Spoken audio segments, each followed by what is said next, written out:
Good morning बच्चों। आज हम लोग मनुष्य के पाचन तंत्र के बारे में और पाचन के चरण के बारे में फिर से पढ़ेंगे। मनुष्य का पाचन तंत्र आहार नाल और उससे संबद्ध ग्रंथियों से मिलकर बना होता है। आहार नाल एक लंबी संरचना है जो कई भागों से मिलकर बनी होती है। वो मुख और मुख गुहिका से शुरू होती है। हम भोजन को ग्रहण करते हैं, मुंह में चबाते हैं। उसके बाद एक ग्रसनी इसका दूसरा हिस्सा होता है। जब हम भोजन कोचते हैं तो ये ग्रसनी के द्वारा होती हुई ग्रास नली में आती है और फिर ग्रास नली से आमाशय में आती है। तो हमारे पाचन तंत्र का आहार नाल का सबसे पहला अंग हो गया मुख गुहा, उसके बाद ग्रसनी, ग्रास नाल, आमाशय, ग्रहणी, छोटी आंत और ये बड़ी आंत। ये हमारे आहार नाल के अंग हैं। इसके अलावा जो मुख्य ग्रंथियां पाचन में सहायता करती हैं वो होती हैं यकृत, पित्ताशय और अग्न्याशय। अब हम लोग समझ लेते हैं कि हमारे शरीर में भोजन किस तरह से आता है और कहाँ क्या कार्य होता है। हम मुंह में भोजन को चबाते हैं, चबा के उसको छोटे छोटे टुकड़ों में बांट दिया जाता है।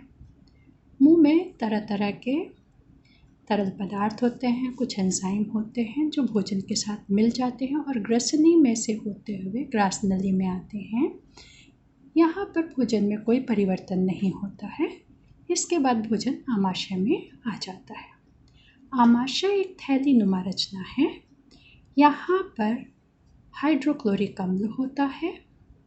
इसके अलावा विभिन्न एंजाइम्स होते हैं जो कि हमारे भोजन को पचाने में सहायता करते हैं।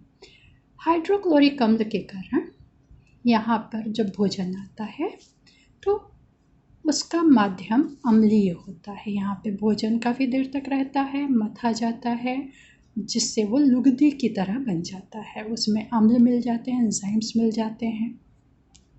यहाँ आमाशय के भीतरी दीवार में उंगली नुमा रचनाएं होती हैं जिन्हें हम विलाई कहते हैं, प्रवर्ध होते हैं। ये भोजन के अवशोषण को करती हैं। भोजन जो पच जाता है उसका अवशोषण करती हैं। अब इसके बाद भोजन यहाँ पर आता है ग्रहणी में। ये जो ग्रहणी है ये छोटी आंत का सबसे पहला हिस्सा होता है।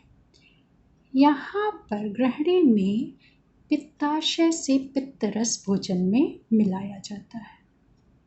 पित्तरस यकृत में बनता है और पित्ताशय में एकत्र होता है। जब हमारे शरीर को ज़रूरत होती है, भोजन जब यहाँ पहुँचता है, तब इसमें पित्तरस मिल जाता है। पित्तरस का स्वभाव क्षारीय होता है। तो यहाँ पर अब भोजन हमारा क्षारीय हो गया। ये ग्रहणी जो उल्टे सी के आकार की रचना है, ये ग्रहणी है। यहाँ पर पित्तरस मिला। इसके बाद ये जो रचना है ये अग्न्याशय है। यहाँ पर अग्न्याशयी रस भी हमारे भोजन में मिल जाता है। इसमें बहुत सारे एंजाइम्स हैं, ये हमारे भोजन में मिल जाते हैं। इसके बाद अब यहाँ पे भोजन आया छोटी आंत में। ये छोटी आंत है। यहाँ पर हमने बताया कि माइक्रोविलाई होती है, उंगली की तरह प्रवर्ध होते हैं जो कि अवशोषण क्षमता को बढ़ाती है। इसी तरह छोटी आंत में ये उंगली नुमा प्रवर्ध बहुत ज़्यादा होते हैं। क्योंकि यहाँ अधिकांश भोजन पच चुका होता है तो उसको विलाई के द्वारा अवशोषित कर लिया जाता है। इसके बाद भोजन बड़ी आंत में आता है। ये बड़ी आंत जो है इसके 3 हिस्से हैं। एक तो सीकम, ये छोटी आंत और बड़ी आंत के मिलने का स्थान होता है। इसके बाद ये कोलन होता है और ये रेक्टम होता है। भोजन यहाँ गया। अब यहाँ पर अधिकांश पाचक तत्व अवशोषित कर लिए गए। जब ये बड़ी आंत में आता है तो यहाँ पर अपचा भोजन होता है जो कि हमारे शरीर में पचा हुआ नहीं है। यहाँ पानी का कुछ जो भाग होता है वो भी अवशोषित कर लिया जाता है और फिर मलाशय में के द्वारा यहाँ से शरीर के से बाहर निकाल दिया जाता है। तो ये तो हमारा पाचन तंत्र का भाग हुआ। अब भोजन हमारा जो पचता है, पाचन के 5 चरण होते हैं। सबसे पहला चरण है अंतर्ग्रहण। अंतर्ग्रहण का मतलब कि हम भोजन को मुंह में चबा रहे हैं, खा रहे हैं और शरीर के अंदर भोजन जा रहा है। भोजन हमारे शरीर के अंदर गया तो ये अंतर्ग्रहण है। अब अंतर्ग्रहण के समय हम भोजन को कूचते हैं, उसके लिए दांत होते हैं। ये दांत हमारे भोजन को काटते हैं, इसके अलावा चबाते हैं। फिर भोजन हमारा जब यहाँ पहुँचा तो यहाँ पर भोजन का पाचन हुआ। भोजन का पाचन से मतलब है कि जो हमारे जटिल पदार्थ हैं वो सरल अवयवों में परिवर्तित हो गए।